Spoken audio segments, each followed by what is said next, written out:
오늘의 성경 말씀은 베드로전서 4장 10절 11절 말씀입니다. 각 사람은 은사를 받은 대로 하나님의 여러 가지 은혜를 맡은 선한 관리인으로서 서로 봉사하십시오. 말을 하는 사람은 하나님의 말씀을 전파하는 사람답게 하고, 봉사하는 사람은 하나님께서 주시는 힘으로 봉사하는 사람답게 하십시오. 그리하면 하나님의 모든 일에 예수 그리스도로 말미암아 영광을 받으실 것입니다. 영광과 권세가 영원 무궁하도록 그에게 있습니다. 아멘. 이 말씀은 살아계신 하나님의 말씀입니다. 사랑은 영원합니다. 주님, 우리의 고백을 기쁘게 받아 주옵소서. 우리를 사랑하사 십자가에 달려 죽으신 예수 그리스도, 그 사랑으로 구원받아 그 사랑을 가지고 살아가는 우리들, 주님 이 사랑으로 주님 오시는 그날까지, 아니 저 영원한 하나님 나라에까지 이어지는 귀한 사랑의 존재로 살아가는 저희들 되게 하여 주옵소서. 오늘 또한 주시는 말씀을 통해 우리의 고백이 우리의 삶으로 나타날 수 있도록 도와주옵소서. 예수님의 이름으로 기도합니다. 아멘. 우리는 8월 한 달 동안에 지금 교회의 5가지 사명에 대해서 함께 말씀을 나누고 있습니다. 첫 번째는 예배에 대해서, 그리고 둘째는 교육에 대해서, 그리고 세 번째 친교, 그리고 오늘은 봉사에 대해서 말씀을 나누고, 다음 주에는 마지막으로 선교에 대해서 말씀을 나누려고 합니다. 예배에 대해서 말씀을 드렸는데 혹시 기억나십니까? 벌써 3주 전이니, 간단하게 말씀드리면 예배라는 것은 예배당에서 드리는 이 1시간으로 끝나는 것이 아니라 예배 이후에 삶을 통해서 계속해서 이어지는 것이다 라는 말씀을 드렸습니다. 예배당에서 듣는 말씀으로 끝나는 것은 반쪽짜리 예배입니다. 그 예배에서 깨달은 바를 몸소 실천으로 옮길 때만이 그것이 하나님께 올려드리는 온전한 예배가 된다라는 말씀을 드렸습니다. 그리고 또한 교육에 대해서 말씀을 드렸습니다.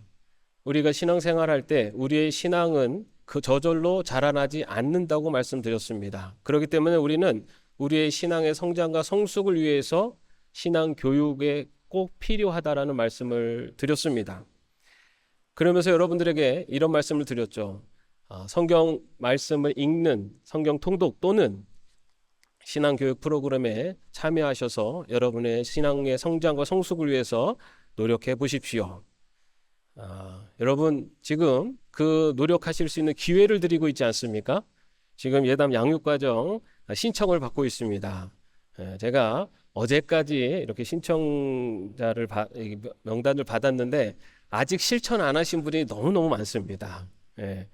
여러분 지난 신앙교육 예배를 들으시고 그래 내가 신앙교육에 조금 더 관심을 가져야겠다라는 마음을 먹으셨다면 그저 마음 먹어서 끝내지 마시고 이번 기회에 한번 도전해 보시고 또 신앙교육 할 수 있는 장으로 한 걸음 내디뎌 보시기를 바랍니다.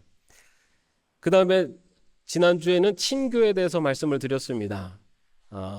교회라는 것은 서로의 마음을 나누고 또 격려하면서 삶을 나누는 바로 그런 신앙 공동체다라는 말씀을 드렸습니다. 그렇기 때문에 주일마다 서로 나누는 인사와 교제, 그리고 식탁에서의 대화, 또 작은 관심과 기도의 손길, 이 모든 것들이 우리 교회를 따뜻한 공동체, 친교하는 공동체로 만들어가는 것이다 라는 말씀을 드렸습니다. 그러면서 또 이런 말씀을 드렸죠. 오늘 옆에 보이지 않는 분이 계신다면, 옆자리에 예배에 참여하지 않는 분이 계시다면 한번 연락해 보십시오. 그리고 요즘 눈에 보이지 않는 누군가가 있다면 한번 안부를 물어주십시오 말씀을 드렸습니다. 여러분 어떻게 지난 주간에 연락 한번 해보셨습니까? 네. 다시 한번 말씀드립니다. 설교 시간에 말씀을 듣는 것으로는 우리의 예배는 온전한 예배가 될 수 없습니다. 우리가 정말 하나님 앞에 온전한 예배를 드리는 것은 이 말씀에서 깨달은 바를 몸소 실천하며 그것을 행함으로 나타낼 때 그것이 하나님께 온전하게 드리는 산 제사가 됩니다. 여러분 아직 기회가 있습니다. 여러분 옆에 한번 돌아보십시오. 자, 옆에 한번 돌아보세요. 저분이 항상 저 자리에 앉아 계셨는데 안 보이는 분이 계시네 라는 분이 지금 눈에 띄지 않습니까? 또는 내가 지금 누군가가 떠오르는 분이 계실 거예요. 저분한테 내가 평소에 연락을 좀 했어야 되는데 하는 분. 그러면 오늘 이 한 주간 동안에 한번 연락해 주시기 바랍니다. 여러분들의 그런 작은 노력과 실천들이 우리 교회가 아름다운 따뜻한 신교회 공동체로 나아가는 그런 밑거름이 될 것입니다. 자, 오늘은 봉사에 대해서 또 말씀을 나누도록 하겠습니다. 여러분, 교회가 교회다워야 한다라는 말을 우리가 자주 듣고 또 자주 합니다. 그러면 교회가 교회다워야 한다는 것은 무슨 의미일까요? 교회가 교회되어야 한다는 것은 우리의 말과 우리의 삶이 하나로 일치되어야 한다라는 말이기도 합니다. 예를 들어서 우리가 하나님의 사랑에 대해서 이야기를 하면서 우리의 삶으로 그 사랑을 실천해내지 못한다면 그것은 교회다운 교회 모습이라고 할 수가 없습니다. 사랑합니다라고 말을 하면서 행동으로 나타나지 않을 때 교회는 교회다움을 잃어버립니다. 그런 사랑의 마음이 손과 발을 통해서 실천의 자리로까지 나타날 때 교회는 교회다워지고 교회의 생명력을 회복하는 것입니다. 우리의 손과 발이 어떠해야 하는지를 예수님께서 본을 보여주셨습니다. 요한복음 13장에 보면은 예수님께서 제자들의 발을 씻기십니다. 발을 씻기는 것은 당시에 가장 미천한 종들이 하던 일이었습니다. 그럼에도 불구하고 예수님께서는 직접 제자들의 발을 씻겨주십니다. 그러면서 이렇게 말씀하십니다. 주이며 선생인 내가 너희의 발을 씻겨주었으니 너희도 서로 남의 발을 씻겨주어야 한다. 내가 너희에게 한 것과 같이 너희도 이렇게 하라고 내가 본을 보여준 것이다. 우리의 손과 발이 바로 이웃을 섬기는 자리까지 나가서 구체적인 행동으로 나가야 된다라는 것을 우리에게 본을 보여주셨다라고 말씀하고 있습니다. 예수님의 사랑, 하나님의 사랑이 우리의 입술로만 머물면 그것은 아무것도 아닙니다. 그 사랑이 구체적인 삶을 통해 나타날 때 바로 그 자리에 생명이 있고 그 자리에 하나님의 놀라운 은혜와 역사가 있습니다. 오늘 우리가 읽은 말씀은요, 베드로가 초대교회에 전한 말씀입니다. 베드로는 성도들이 어떻게 살아야 하는지, 또 어떠한 삶의 방향을 가지고 살아야 하는지, 그들의 손과 발이 어떻게 움직여야 하는지에 대해서 말씀을 전하고 있습니다. 먼저 10절 말씀을 보면요, 각 사람은 은사를 받은 대로 하나님의 여러 가지 은혜를 맡은 선한 관리인으로서 서로 봉사하십시오 라고 말하고 있습니다. 이 말씀에 보면은 각 사람은 바로 은사를 받았다라는 것을 말하고 있습니다. 여기서 각 사람이라는 것은 바로 성도 한 사람 한 사람을 말합니다. 그리고 그 은사는 하나님께서 맡기신 것이다 라는 것을 말하고 있습니다. 그리고 그 맡기신 은사로 서로 봉사해야 한다라고 말하고 있습니다. 먼저 각 사람, 성도 개개인이 은사를 받았다라고 말하고 있습니다. 여러분, 은사는 특별한 소수의 사람에게만 주어지는 것이 아닙니다. 은사는 교회를 이루고 있는 모든 성도들에게 성령께서 주시는 선물이 은사입니다. 예수를 믿는 사람은 성령께서 임재한 사람들입니다. 왜 그렇습니까? 우리가 예수님을 믿는 믿음은 나의 결단과 의지로 되는 것이 아니라 하나님께서 나를 하나님의 자녀로 선택하시고 성령님께서 내 안에 오셔서 그 성령님께서 예수를 믿는 믿음을 주셔야지만이 우리는 예수님을 구주로 믿을 수가 있습니다. 그렇기 때문에 예수를 믿는 사람은 이미 성령의 임재하심, 이것을 신학에서는 성령 세례라고 합니다. 성령이 임재하신 사람들입니다. 우리 안에 이미 성령께서 계시고 그 성령께서 우리를 그리스도의 몸된 교회로 부르신 것입니다. 그리고 교회는 그리스도의 몸이라고 이야기합니다. 왜 그렇게 이야기합니까? 그 몸은 여러 지체들로 이루어져 있습니다.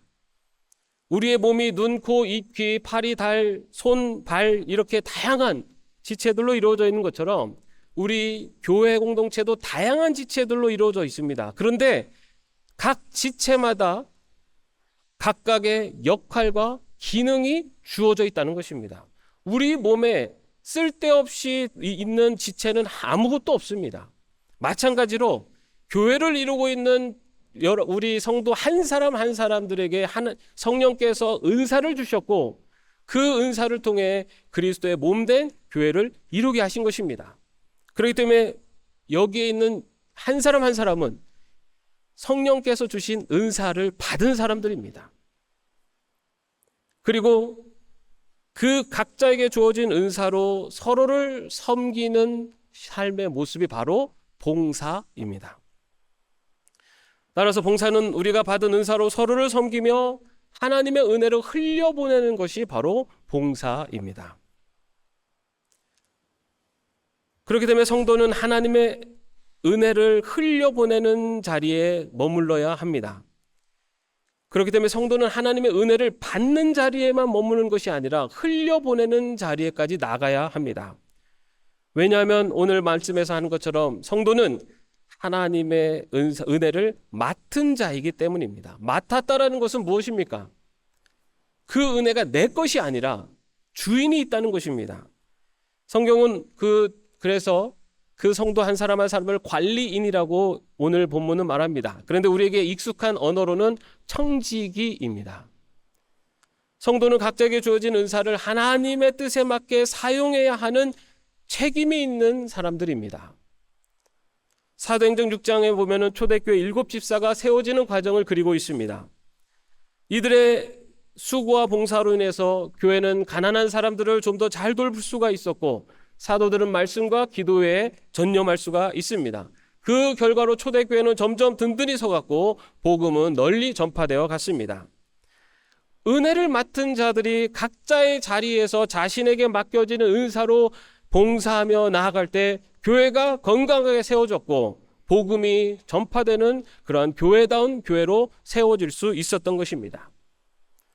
오늘날의 교회도 같습니다. 우리 성도 각자에게는 은사가 주어져 있습니다.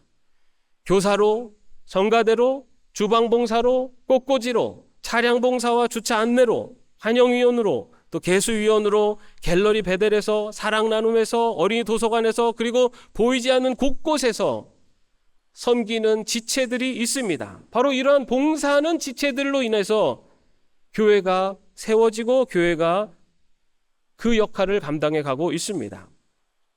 이들 모두에게 주어진 은사입니다.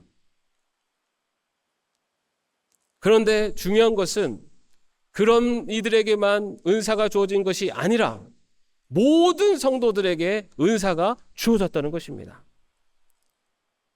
나는 할 수 있는 게 없어, 나는 받은 은사가 없어, 아닙니다. 그것은 잘못된 생각입니다.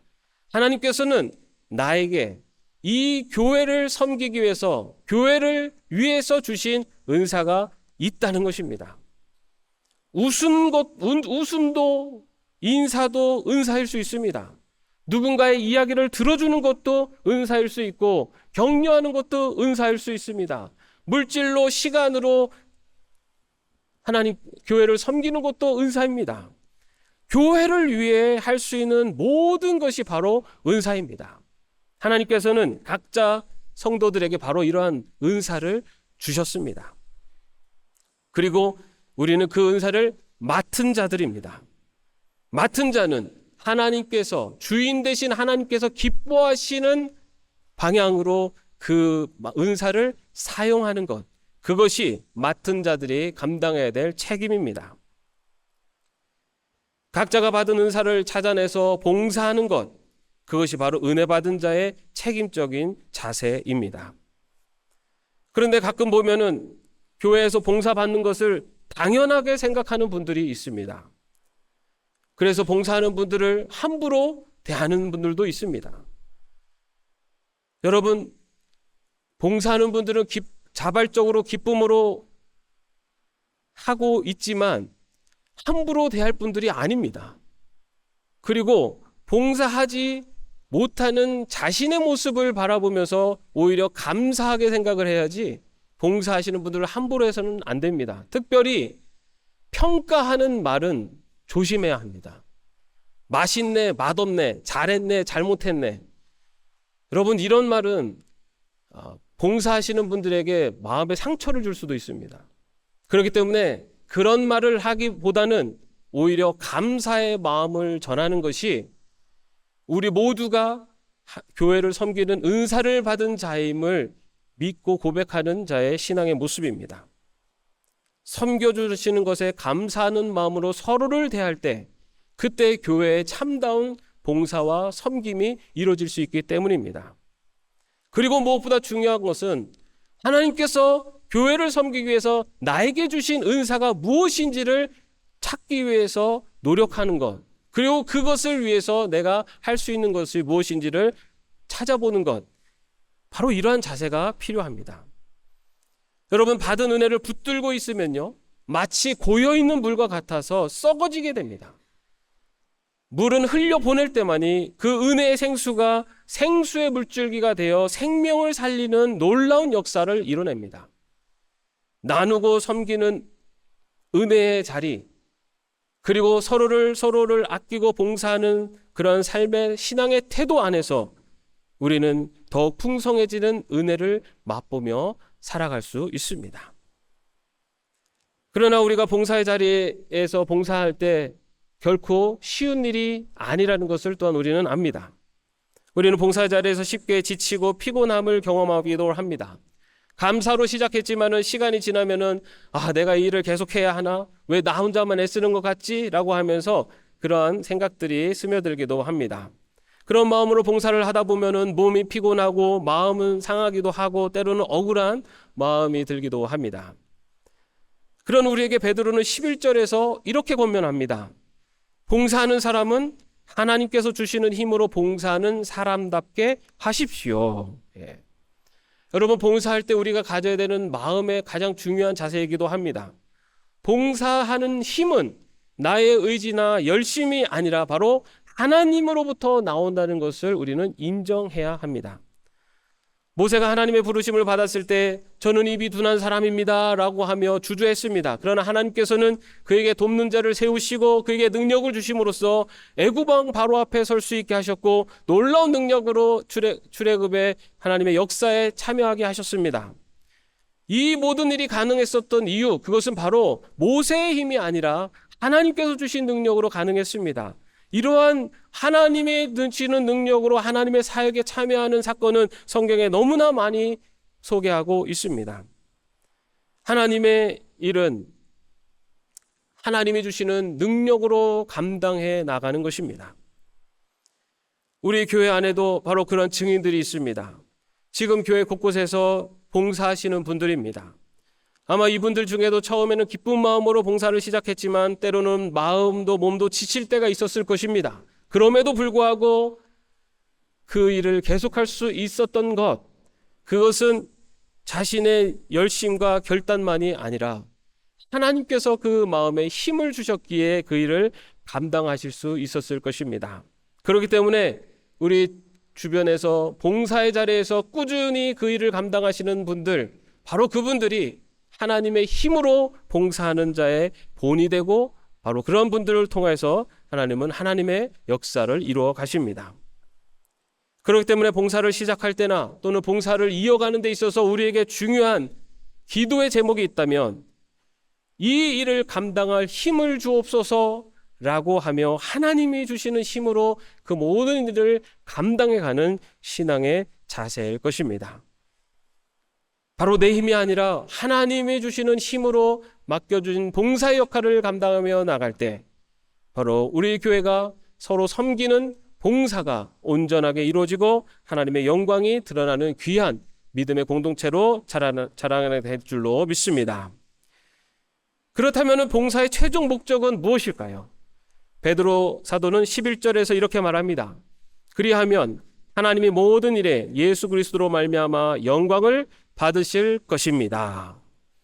봉사의 목적은 하나님께 영광을 돌리는 것이다 라고 말하고 있습니다. 봉사를 하다 보면은 마음속에 교묘하게 들어오는 유혹이 있습니다. 그것은 바로 사람의 칭찬과 인정을 향한 갈망입니다. 수고하셨습니다. 덕분에 잘 되었습니다. 이런 말을 들으면 분명 힘이 나고 기쁩니다. 그러나 이러한 말에 지나치게 의존하다 보면은 어느 순간 우리의 봉사는 하나님의 영광이 아니라 자신의 만족과 체면을 위한 것이 될 수 있습니다. 봉사의 목적은 분명하게 전하고 있습니다. 하나님께 영광을 돌리는 것입니다.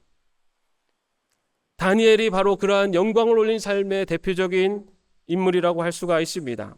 다니엘은 바벨론과 메대 바사 제국의 총리를 지냈습니다. 그러나 다니엘은 한 번도 자신의 영광을 구하지 않았습니다. 오히려 자신의 능력과 자신의 잘해서 여기까지 왔다고 말하지 않고 오히려 모든 영광을 하나님이 주신 지혜와 은혜였으므로 고백하며 영광을 올리고 있습니다. 그렇게 하나님께 모든 영광을 돌렸기 때문에 다니엘은 사자굴 속에 떨어지는 위기 속에서도 흔들리지 않고 하나님을 의지하고 그 믿음을 지켜갈 수 있었습니다. 사도 바울도 이렇게 고백을 합니다. 고린도전서 10장 32절 말씀에 보면 그러므로 여러분은 먹든지 마시든지 무슨 일을 하든지 모든 것을 하나님의 영광을 위하여 하십시오. 바울이 우리에게 말하는 것, 모든 일을 함에 있어서 하나님의 영광을 위하여 하라 라고 말하고 있습니다. 바울은 자신은 보잘것없는 질그릇이라고 표현을 합니다. 왜냐하면 자신이 드러나기보다는 자신 안에 담고 있는 예수 그리스도라는 보화가 드러나길 바랐기 때문입니다. 우리가 교회에서 봉사할 때 마음이 지치고 힘들 때가 있습니다. 그리고 사람들의 인정과 사람들의 평가에 마음이 흔들릴 때도 있습니다. 그러나 우리가 분명히 기억해야 될 것은 모든 봉사는 하나님의 영광을 위한 일이라는 것입니다. 우리가 예배 중에 특송이나 특주 또는 성가대의 노래가 끝난 다음에 박수를 치지 않습니다. 그것은 잘못하면 이 모든 영광이 사람들에게 돌아갈 수 있기 때문입니다. 특송을 할 때 또한 성가를 할 때 하나님께 영광을 올리는 온전한 성가가 되기 위해서 우리는 박수보다는 아멘으로 화답하는 것입니다.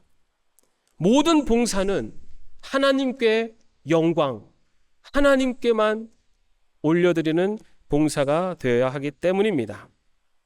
봉사의 자리에서 나의 이름이 지워지고 오직 하나님의 이름만이 높여지도록 하는 것, 그것이 바로 봉사하는 자의 신앙의 태도이고 오늘 우리에게 말씀하시는 봉사의 목표이며 방향인 것입니다. 사랑하는 성도 여러분, 우리 모두는 각각 교회의 지체로서 교회를 위한 은사를 받았습니다. 그리고 그 은사로 서로를 섬기며 하나님의 은혜를 흘려보내는 것이 바로 하나님의 은혜를 맡은 청지기로서의 책임입니다. 그렇기에 봉사는 나 자신의 힘으로 하는 것이 아니라 하나님께서 공급하시는 힘으로 하는 것이고 나 자신의 만족과 인정을 위해 하는 것이 아니라 오직 하나님의 이름만을 높여드려야 하는 것입니다. 우리 교회 안에서 감당하는 봉사들은 다 다릅니다. 서로 다른 모습의 봉사들로 인해서 교회는 세워지고 공동체는 살아납니다. 그러나 때로 봉사의 자리에 지칠 때가 있습니다. 그러나 성경은 봉사는 결코 헛되지 않다고 분명하게 우리에게 이야기하고 있습니다. 고린도전서 15장 58절의 말씀에서 사도 바울은 이렇게 이야기합니다. 그러므로 나의 사랑하는 형제자매 여러분, 굳게 서서 흔들리지 말고 주님의 일을 더욱 많이 하십시오. 여러분이 아는 대로 여러분의 수고가 주님 안에서 헛되지 않습니다. 우리가 드리는 작은 수고를 하나님께서 기억하십니다. 그리고 그 수고를 통해 하나님은 교회를 세워가십니다. 그러므로 성도된 우리는 우리에게 맡겨주신 그 은혜를 따라서 담대히 섬김과 봉사의 자리로 나아가야만 합니다. 작은 봉사도 눈에 띄지 않는 섬김도 모두 하나님께서 기억하시고 기뻐 받으십니다. 또한 봉사하는 자는 자신을 드러내기 위함이 아니라 오직 하나님만을 높이는 거룩한 산 제사가 되도록 봉사의 자세를 갖춰야 할 것입니다. 그렇게 각자에 맡겨주신 자리에서 하나님의 은혜를 흘려보내는 봉사의 사역을 감당해 나갈 때 우리 교회는 섬김과 사랑을 통해 든든히 세워져 갈 것이고, 또한 여러분의 개인과 가정과 삶에도 하늘의 기쁨과 평강이 충만하게 임하게 될 줄로 믿습니다. 봉사하는 하나님의 백성, 봉사하는 예담 공동체, 그래야 그 모든 영광을 하나님 앞에 올려드리는 우리 예담의 공동체가 되기를 주님의 이름으로 축원합니다. 기도하겠습니다. 사랑과 은혜가 충만하신 하나님, 오늘 말씀을 통해 우리가 은혜 맡은 청지기임을 다시 확인하게 하심을 감사합니다. 우리에게 주신 은사와 재능이 결코 우리의 것이 아니요 하나님의 뜻을 따라 사용해야 할 것임을 다시 한번 깨닫습니다. 주님, 우리의 손과 발을 사용하여 교회를 세우게 하시고 우리의 작은 봉사가 하나님께 드려지는 예배가 되게 하여 주옵소서.